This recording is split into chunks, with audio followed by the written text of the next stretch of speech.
VORAMER foam adhesives provide a critical application with superior bond strength and excellent application speed. When spraying the VORAMER adhesives, always apply them in a manner that moves the stream towards you. If you push the stream away from you during application, this increases the likelihood for voids in adhesive application and lowering of bond strength. When spraying the adhesive, evenly pace yourself to ensure uniform coverage.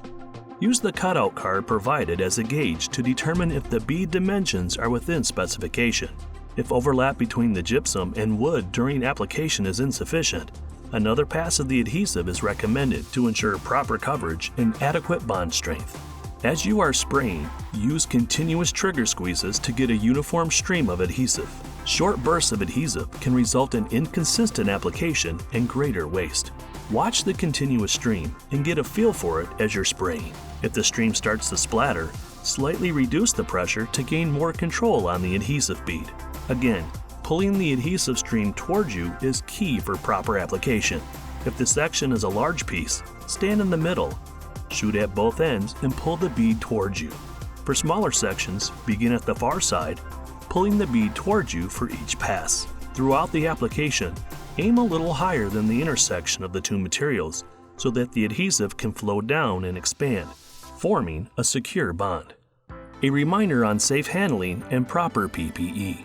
Be sure to avoid contact with unreacted chemicals and avoid allowing the polyol and especially the isocyanate to come into contact with your skin or your eyes. Should this happen, refer to the MSDS for proper first aid and hygiene instructions. The person applying the VORAMER adhesives should wear safety goggles and a full face shield. Persons working near where the product is being applied should wear safety glasses with side shields. Wear gloves when handling the unreacted chemicals or when applying the mixed materials. Nitrile or polybutadiene gloves are recommended as they provide resistance to the isocyanate and are also tear resistant. Wear proper protective clothing over the arms and any exposed skin that may come into contact with the materials. Paper suits are acceptable protection as long as they are discarded after being stained with unreacted chemical.